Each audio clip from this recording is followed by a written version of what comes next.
Señor Presidente da Fundación Ramón Otero Pelayo,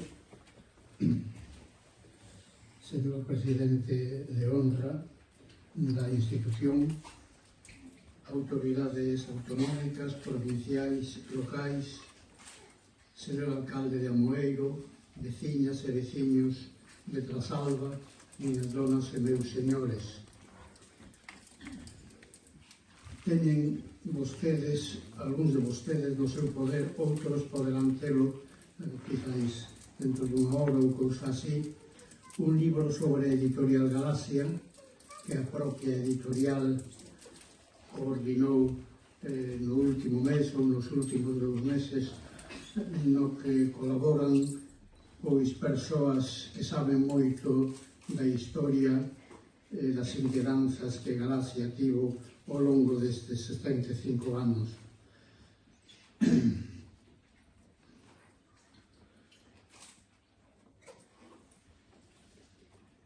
O libro que eu teño a obriga por deferencia de don Eduardo López Pereira de presentar, o libro non o vou comentar detalladamente polo miúdo, porque é unha cuestión que se sai un pouco das coordenadas deste acto.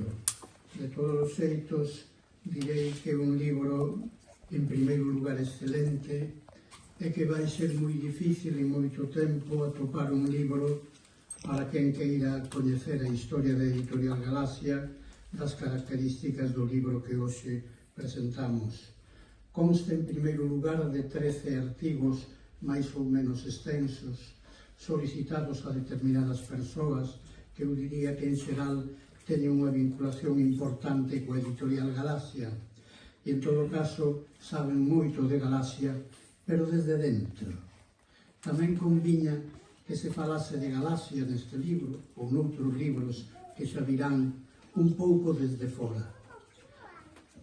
De todos os xeitos, os nomes de Eduardo López Pereira, de Ramón Villares, de Enrique Monteagudo, de José Manuel Soutullo, de Antón Vidal Andión, de Patricia Arias Chachero, etc., son nomes, como acaban de sospeitar, moi vencellados á Editorial Galaxia e que saben polo miúdo as interioridades dunha editorial e as vicisitudes dunha fábrica de libros, aparentemente só fábrica de libros, que naceu nun momento tan difícil como era o ano 1950. Logo dirán 18 artigos breves que, se os autores dos 13 anteriores mo permiten, a min son os que máis me interesaron.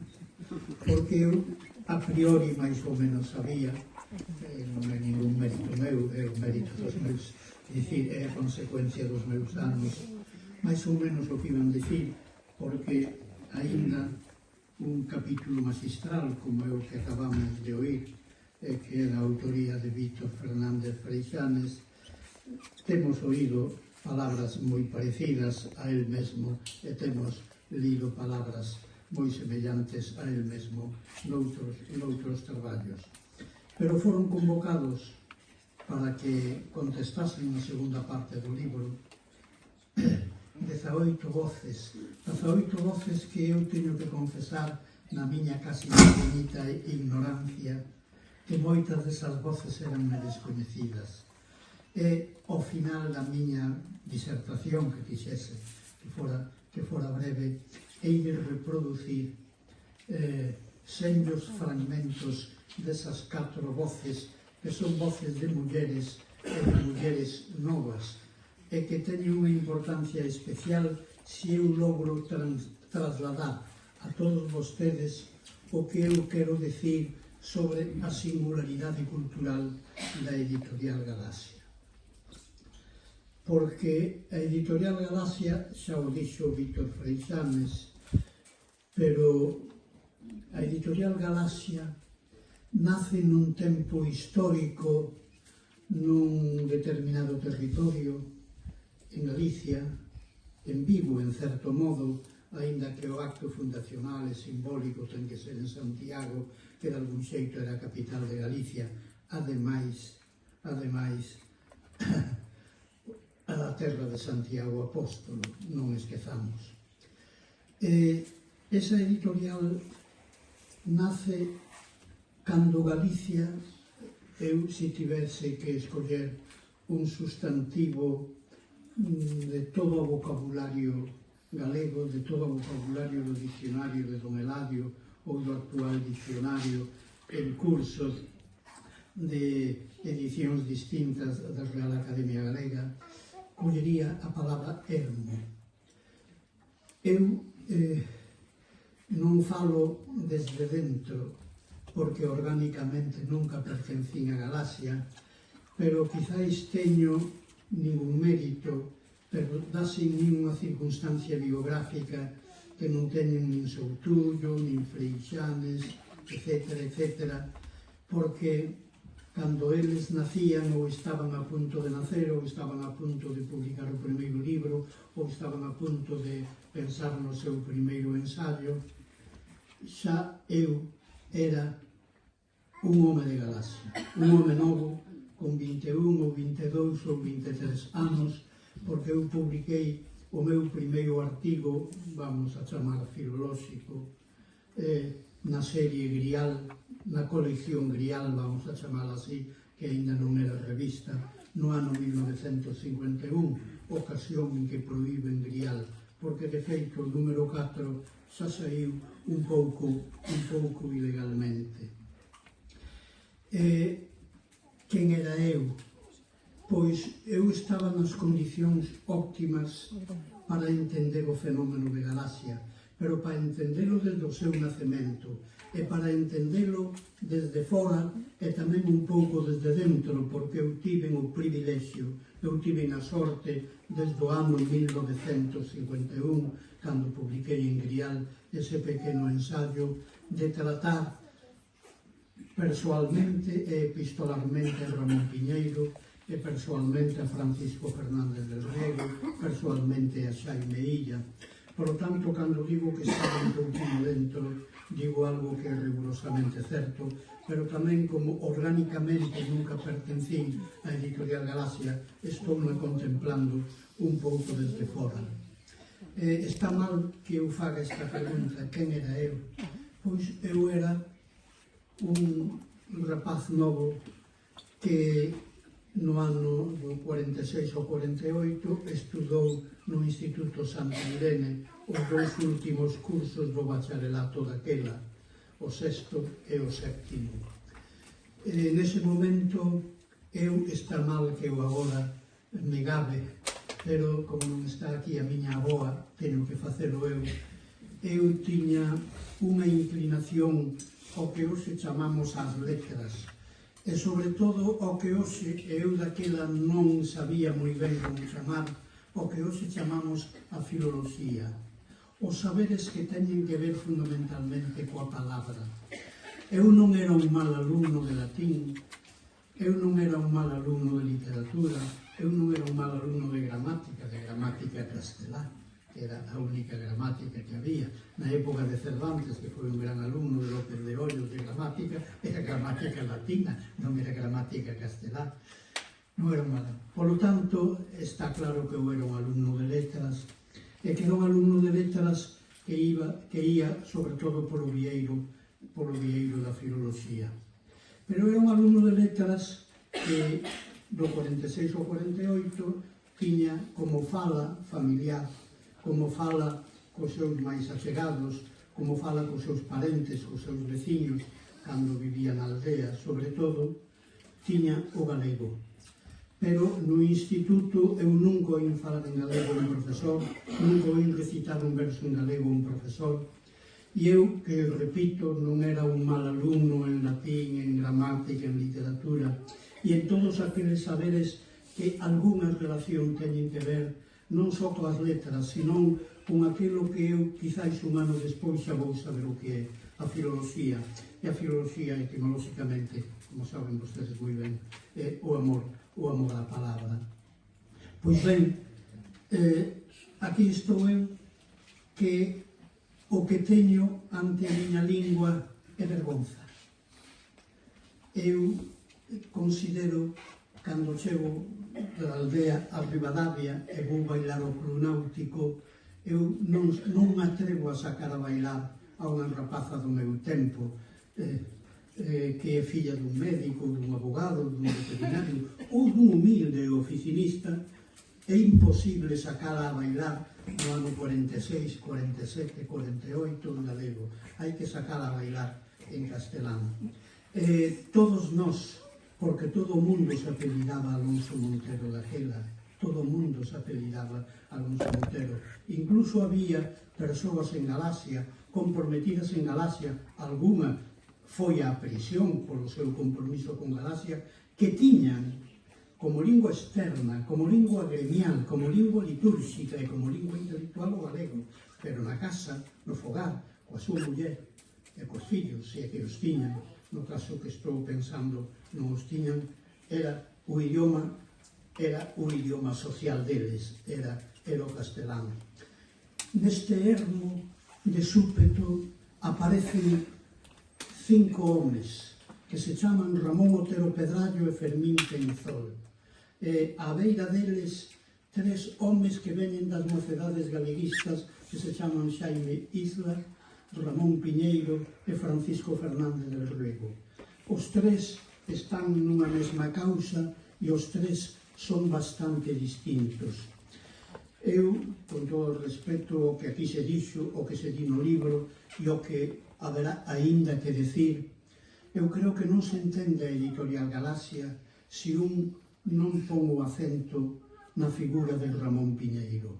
Señoras e señores, eu creo que se non existise Galaxia, hoxe non existiría este acto. Eu creo que se non existise Galaxia, habería unha literatura galega máis ou menos en cantidade, calidade, xéneros, temas, dimensións e modalidades como a actual literatura bable, que é heroica, pero realmente é cativa e pequena. Pero a editorial Galaxia é Otero Pedrallo, e Fermín Penzol, e Fernández del Riego, e Xaime Isla, pero sobre todo un ser humano irrepetible, que se chama Ramón Piñeiro, co que eu tive moitas polémicas, pero das que estou repesante, porque nesa polémica sempre tivo razón el. Separábamos o marxismo, pero nos momentos en que eu tiven un pouquiño de lucidez non nos separaba nada. Estábamos totalmente unidos por unha causa común. El defendía a lingua e a literatura galega e ninguén fixo tanto pola lingua galega como Ramón Piñeiro. Pero Ramón Piñeiro era un home sobrio, un home austero, un home quixotesco, un home anegado, un home paciente, un home manso, un home intelixente e, ademais, eso quizáis non o saben vostedes, era o políglota máis grande que ten dado Galicia. Como dixo Manuel Fernández, un profesor de filosofía amigo del, coñecía todas as linguas do espírito. E como coñecía todas as linguas do espírito, pasamos pola súa cátedra, porque, señoras e señores, Piñeiro foi catedrático. Piñeiro non foi licenciado en nada, nin en letras, nin en ciencias. Cando estaba máis ou menos intentando terminar filosofía e letras en Madrid, meteuse en política, polo que acaba de decir Freixanes, para que Castelao fose ministro e representando a Galicia no goberno republicano no exilio de José Giral. Pero outra cousa non fixo con títulos. Non era un home austero, era un home pobre, era un home con moi poucos recursos e ni siquiera era licenciado en filosofía e letras porque se meteu a política no medio.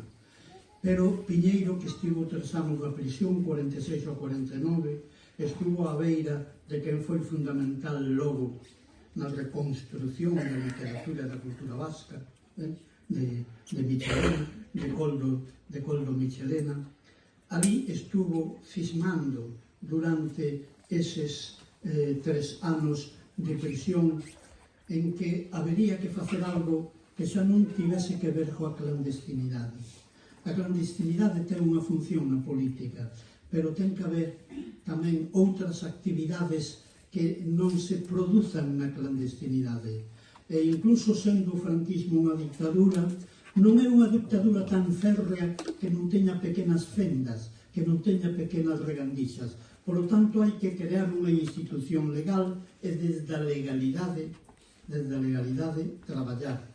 O mismo facía o Partido Comunista cando se mete nos sindicatos, e os sindicatos crean comisións obreiras e organizan as folgas de estudios do ano 62, que son un punto de inflexión na historia política e sindical e social de España. Hai que meterse nas institucións ou hai que crear unha institución dentro dos parámetros da legalidade.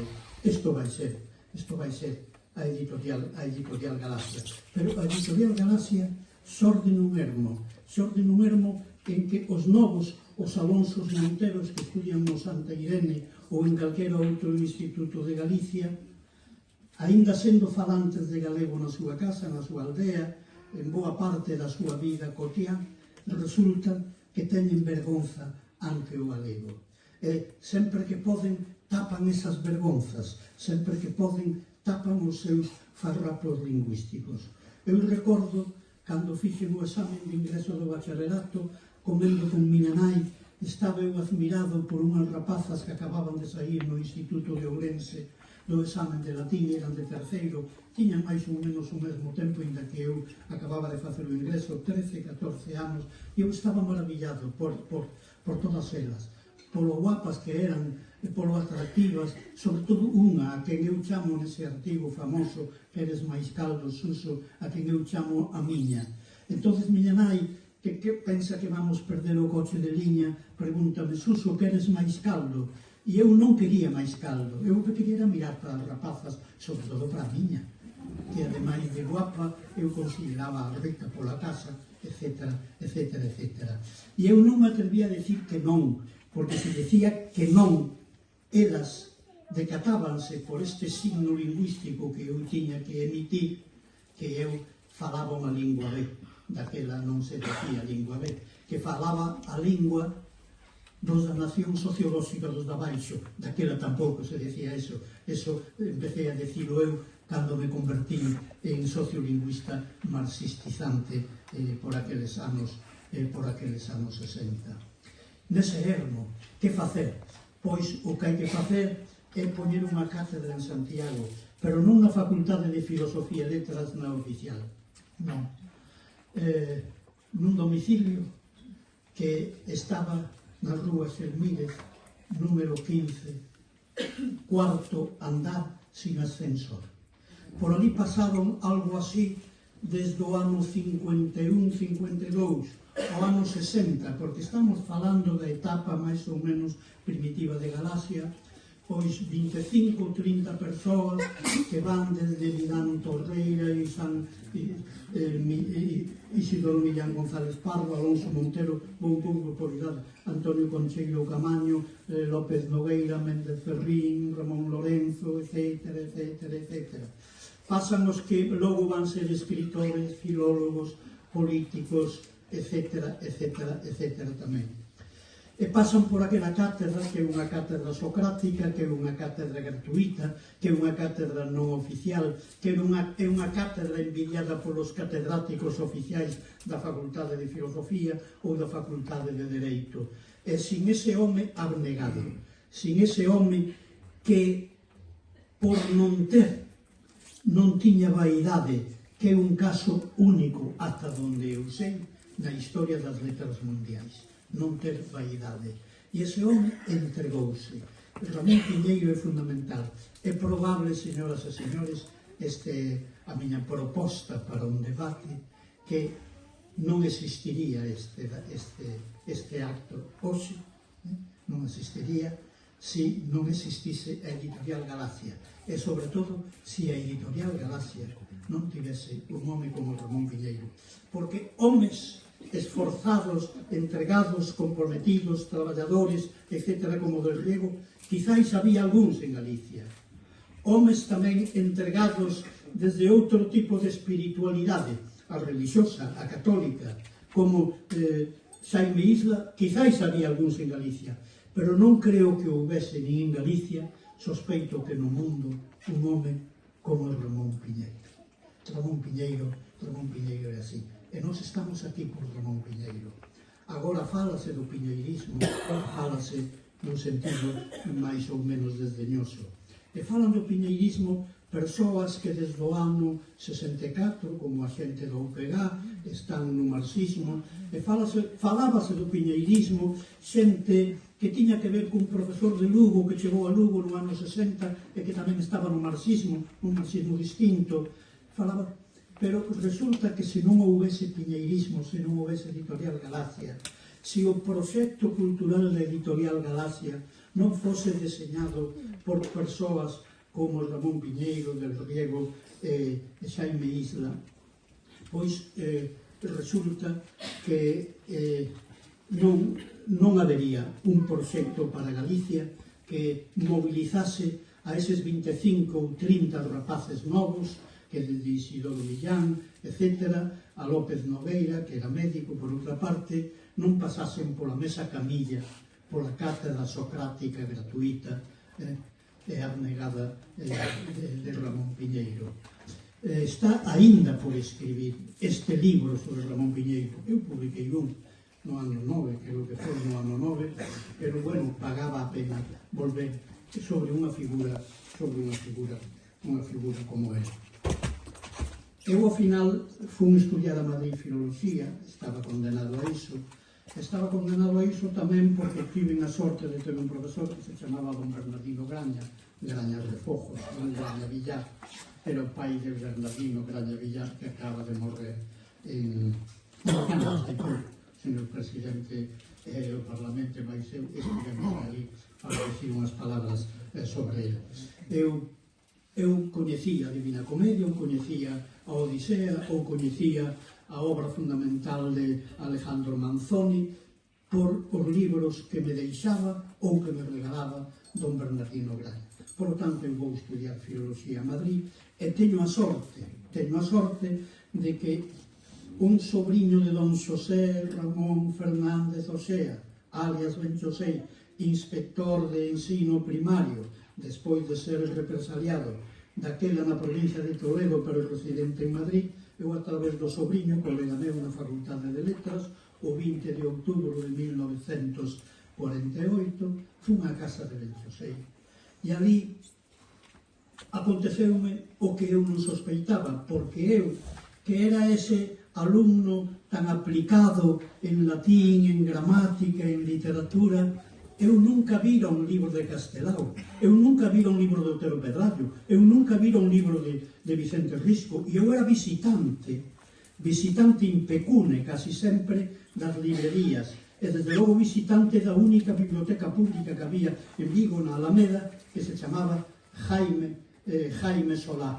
Eu nunca vi os libros, eu non sabía que existía Castelao, e eu non sabía que existía Otero Pedrallo, e a miña casa de Ventosela, patria de miña nai, está de Trasalba a Ventosela, hai a carreiriña dun can, que como medíamos as distancias a xente da aldea daquela cando ainda non chegara o sistema métrico decimal.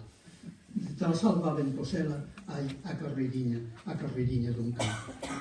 Pois ben, eu na casa de Ben Xosé vexo libros de Castelao, de Otero Pedrallo, de Osada Diegues, de Vicente Risco, de Cuevillas, e vexo sobre todo porque el ten encadernados todos os fascículos, os tomos da revista Nós. E estou unha mañá inteira, ou casi unha mañá, folleando, e asombranme moitas cousas, que haxa en galego artigos sobre arte, artigos sobre política, artigos sobre ciencia, artigos sobre literatura, e aínda me asombra máis que haxa publicidade en galego. Entre os anuncios, aquí está o fillo, Manolo Peñarrey, o meu camarada, anunciábase tamén na revista Nós o sanatorio de teu pai, o ilustre e represaliado ginecólogo don Manuel Peñarrey. Por lo tanto, xéneros literarios, por chamalos de alguna maneira, que eu non sospeitaba que poidesen empregarse nunha lingua B, estaban todos ali. Todo eso que eu debo a Ben Xosé. E a través de Ben Xosé chego epistolarmente a Ramón Piñeiro, logo persoalmente, e, por lo tanto, bueno, eu son o máis veterano de Galacia. non orgánicamente, pero aí estou en Galaxia. E esta concepción de Galaxia, que parte do ermo, esta concepción de Galaxia que non é, como di Otero Pedrario nun artigo, unha sociedade mercantil, non, é unha sociedade aparentemente mercantil que está ao servicio dos altos valores do espírito de Galicia. Isto é.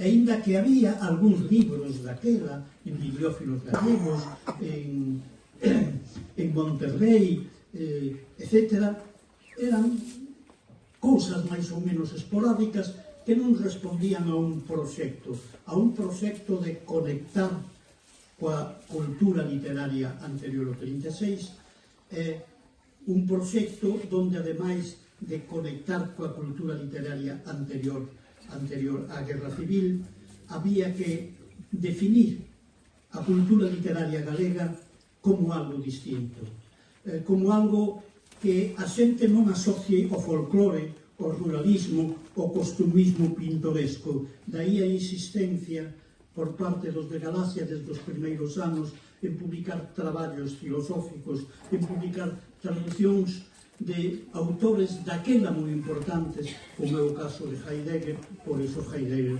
foi tan perseguido, sendo Heidegger un home nazi, en certo modo, que non tiña nada que ver co comunismo ni co separatismo, que eran as dúas bestas negras do franquismo. Pois ben, eu vou terminar. E agora verán por que dixen todo isto.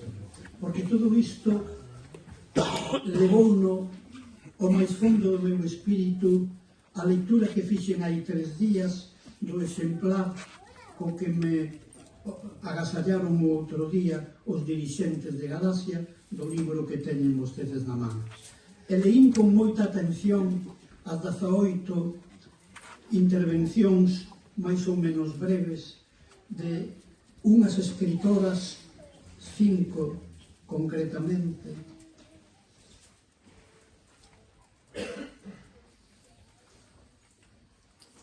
que realmente quedei non só sorprendido, sino agradecido. E non agradecido polo feito de que unhas mulleres que non teñen menos de 60 anos, unha ten 40, polo tanto chegaron a Galaxia onte a noite, ou antonte. Chegaron a Galaxia, pero cando falan de Galaxia falan da primeira Galaxia, daquel proxecto negado, daquel proxecto heroico, pero daquel proxecto amplo, daquel proxecto plural, daquel proxecto europeo, daquel proxecto non folclórico, non costumista.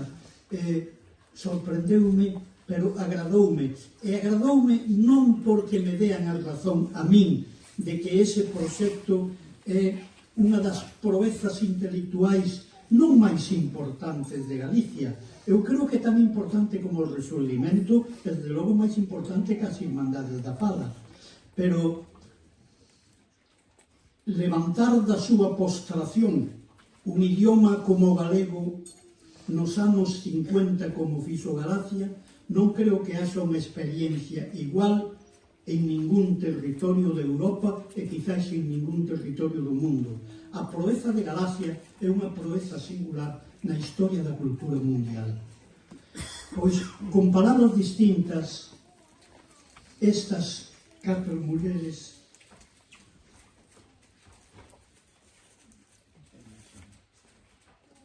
confortáronme hai 2 días cando as leí. Mercedes Corbillón, que naceu no ano 69, di: non seríamos os mesmos en Galaxia, valor inmaterial que pertence e obriga a todos. Non está falando de que teñan editado autores importantes, non. Eso son fábricas de libros. Aquí non se fala dunha fábrica de libros. E, desde logo, Mercedes Corbillón, que non teño o gusto de coñecer, realmente non tivo trato coa xente aquela, nin coñeceu as primeiras edicións da década dos 50 ou da década dos 60.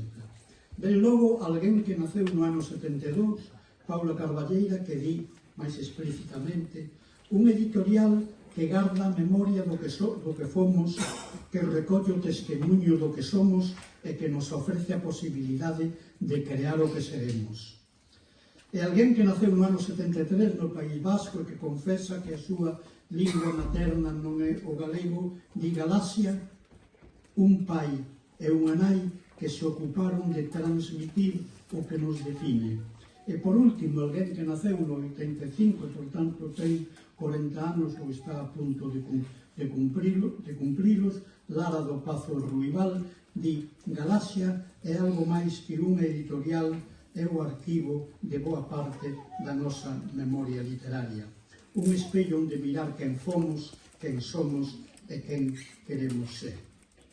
Pois ben, e agora, e si que termino, quero facer unha lembranza a un momento, o momento inicial do discurso que acabamos de oír na voz do seu autor, de Vítor Freixanes. Vítor Freixanes, no ano 67, adquire o seu primeiro libro en galego, que se dá a circunstancia de que é un libro da editorial Galaxia. Ten, se non me trabuco, señor Freixanes, ten 16 anos. Le o título, supoño que le os créditos e logo atópase coa dedicatoria. E a dedicatoria, que nós acabamos de oír, di a don Ramón Otero Pedallo e a Ramón Piñeiro, mestres. Pois ben, é probable que Ferrín, como algúns outros, non se consideren hoxe discípulos daqueles mestres, sobre todo de Ramón Piñeiro. Pero sin aqueles mestres non habería estes discípulos, nin siquiera os discípulos que hoxe están en controversia coa editorial Galaxia da primeira década ou das primeiras décadas. Percival e outras historias. Pois ben, este señor que se chama Vítor Fernández Freixanes adquiriu ese libro. Aí entroulle ese verme vicioso que queda incorporado á cerna do noso espírito. El vai ser sempre un lector, vai ser sempre un lector de galego, vai ser sempre, a partir de algún tempo, un home comprometido coa literatura galega. Porque a editorial Galaxia, xa no ano 67, levaba e leva o lume da causa de todo e de todos.